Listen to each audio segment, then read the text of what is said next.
Hi friends, இன்றைக்கி பார்த்தீங்கன்னா என்ன வீடியோ அப்படின்னா, நம்ம வீட்டில் வந்து ஒரு சின்ன குட்டிங்க இப்போ நான் காமிச்சிட்ருக்கேன்ல அந்த குட்டி தாங்க.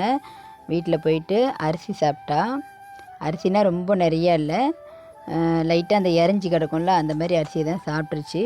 சாப்பிட்டது என்னமோ கம்மி தான், இருந்தாலும் அவங்களுக்கு வந்து அது சேரலை, செரிமானம் ஆகலை. 2 நாளாக பார்த்தீங்கன்னா ஒரு மாதிரி சோடையாகவே நின்றுட்டுருந்தா. நான் சரி ஏதோ உடம்பு சரியில்லையாட்டுக்கு அப்படின்னு நினச்சிட்டு இருந்தேன். வயிறு பெருசாக இருந்துச்சுன்னா ஓரளவுக்கு நான் கண்டுபிடிச்சிருப்பேன். வயிறு வந்து லொடக்குன்னு தாங்க இருந்துச்சு, வயிறு ஒன்றும் பெருசாகவே இல்லை. அவள் வந்து கொஞ்சம் தான் சாப்பிட்டா, இருந்தாலும் வந்து அவளுக்கு செரிமானம் ஆகலை. பார்த்திங்கன்னா நாங்கள் கொஞ்சம் வெளியே போயிருந்தோம். வெளியே போயிட்டு வரும்போது பார்த்திங்கன்னா வெறும் தண்ணியே தான் குடிச்சிட்டு இருந்துச்சு. போய் தண்ணி பக்கத்துலேயே நின்றுச்சு, நான் சரியாக கவனிக்கல. அப்புறம் மறுநாள் பார்த்தோம்னா மறுநாளும் போய் தண்ணி தான் குடிச்சிட்டு இருந்துச்சு, இறை எடுக்கவே இல்லை. அப்போ தான் நான் வந்து தெரிஞ்சுக்கிட்டேன், ஓஹோ வந்து அரிசி சாப்பிட்டாலாட்டுக்கு அப்படின்ட்டு. அப்புறம் பார்த்திங்கன்னா நாங்கள் ஜிஹெச்சுக்கு கூப்பிட்டு போனாங்க, வெட்டினரி ஹாஸ்பிட்டலுக்கு. அங்கே போனதுக்கப்புறம் ஒரு டாக்டர் கேட்டாங்க என்ன சாப்பிட்டுச்சு அப்படின்னு சொல்லிட்டு. நான் வந்து எனக்கு சந்தேகம், ஏன்னா அரிசி சாப்பிட்டுச்சா இல்லையான்னு நம்ம வந்து கண்ணால் பார்க்கல, அப்பப்போ வீட்டுக்குள்ளே வந்துட்டு போவா. அதனால் வந்து ஒன்றுமே சாப்பிட்லங்க சார் அப்படின்னு சொல்லிட்டோம் நாங்கள்.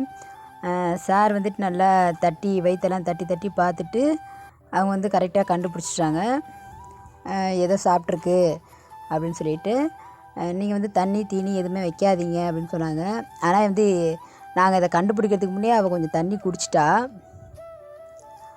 போயிட்டு தண்ணிக்கிட்டே தான் ஒரு 2 நாளாக நின்று குடிச்சிட்டு இருந்தா. நிறைய தண்ணி குடிக்கல, கொஞ்சம் தான் குடிச்சிது. பாருங்கள் இந்த மாதிரி தாங்க கழியுது. ஹாஸ்பிட்டலில் வந்துட்டு ஒரு டாக்டர் ஒரு இன்ஜெக்ஷன் ஒன்று பண்ணாங்க. அப்புறம் பார்த்தீங்கன்னா சர்க்கரை மாதிரி இருந்துச்சு, அந்த மாதிரி ஒரு இது கொடுத்தாங்க.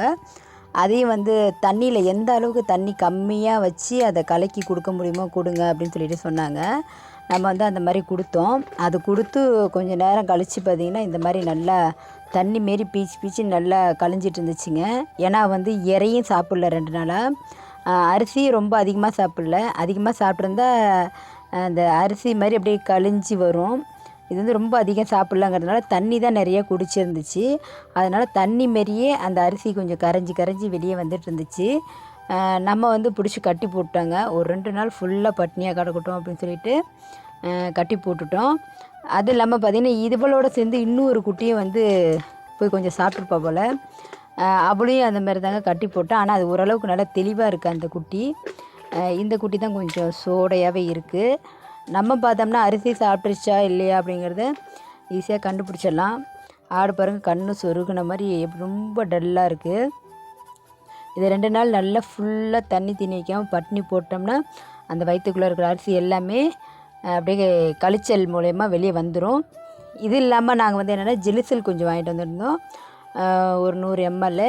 அதை வந்து ஒரு 2 நேரம் 3 நேரம் வந்து கொடுத்தோம்னா ஈஸியாக சரியாயிடுங்க.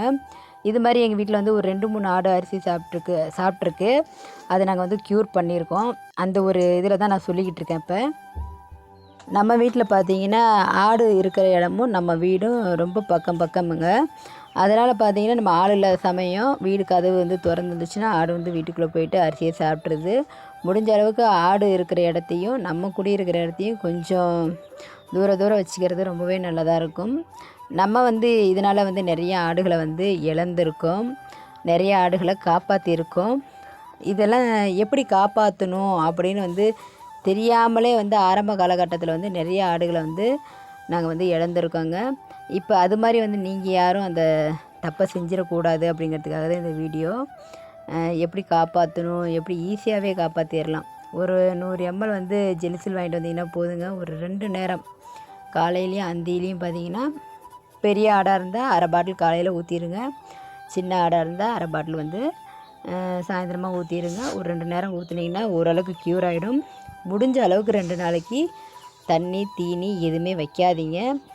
ஆடு கத்தும் தான், தண்ணி வேணும்னு கேட்கும் தான், இருந்தாலும் பாவம் பார்த்து வச்சிட்டோம்னா கண்டிப்பாக வந்து நம்ம ஆடை வந்து இழந்துருவோங்க. இப்போ இந்த குட்டியோட தாய் வந்து ஒரு தடவை ஃபுல்லாக அரிசி சாப்பிட்டா.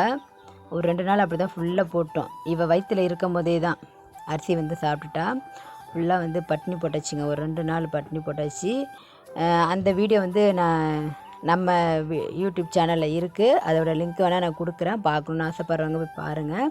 அதில் வந்து ஃபுல்லாக கிளியராக போட்டிருப்பேன் எல்லாமே.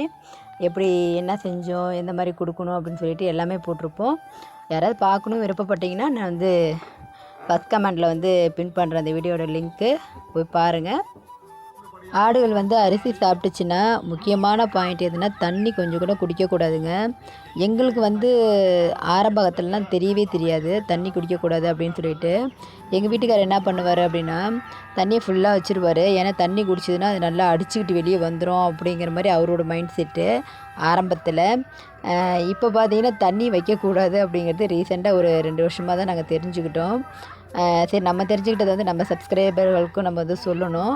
அதுக்காக தான் இந்த வீடியோ பாருங்கள். ஆஃப்டர் 2 டேஸ் 2 டேஸ்க்கு அப்புறம் நம்ம குட்டி வந்து ஓரளவுக்கு அப்படியே தெளிஞ்சிக்கிச்சிங்க. பாருங்கள், இறை எடுக்க ஆரம்பிச்சிருச்சு. கண்டிப்பாக வந்து உங்கள் வீட்லேயும் இந்த பிரச்சனை இருந்துச்சுன்னா ஆடுகளை காப்பாற்றிடலாம், பயப்படாதீங்க. நான் வந்து திரும்ப திரும்ப சொல்கிறது என்ன அப்படின்னு பார்த்தீங்கன்னா, ஆடு அரிசி தின்னதை நீங்கள் கண்ணால் பார்த்துட்டிங்கன்னா கட்டாயம் தண்ணி தீனி வைக்கக்கூடாதுங்க. இது வந்து இம்பார்ட்டண்ட்டான ஒன்று. உங்களையும் அறியல, அது போய் தண்ணி குடிச்சிருச்சு, அரிசி தின்னது எனக்கு தெரியாதுங்க, தண்ணி குடிச்சிருச்சிங்க அப்படின்னா கண்டிப்பாக டாக்டர்கிட்ட கூட்டிகிட்டு போயிடுங்க. தண்ணி குடிக்கலன்னா பிரச்சனை இல்லை. தண்ணி குடிக்கலன்னா நீங்கள் ஜெலுசில் வாங்கிட்டு வந்து ஒரு 2 நேரம் ஊற்றுனீங்கன்னா அதிலே காப்பாற்றிடலாம் நம்ம ஆடு. இதில் ஒரு முக்கியமான ஒரு இம்பார்ட்டண்ட்டான ஒரு விஷயம். இந்த தகவல் வந்து உங்கள் எல்லாருக்குமே யூஸ்ஃபுல்லாக இருக்கும். யூஸ்ஃபுல்லாக இருந்துச்சு அப்படின்னு நினச்சிங்கன்னா ஷேர் பண்ணுங்கள், லைக் பண்ணுங்கள். எதாவது டவுட் இருந்தால் கண்டிப்பாக கமெண்டில் கேளுங்க. தேங்க்யூ.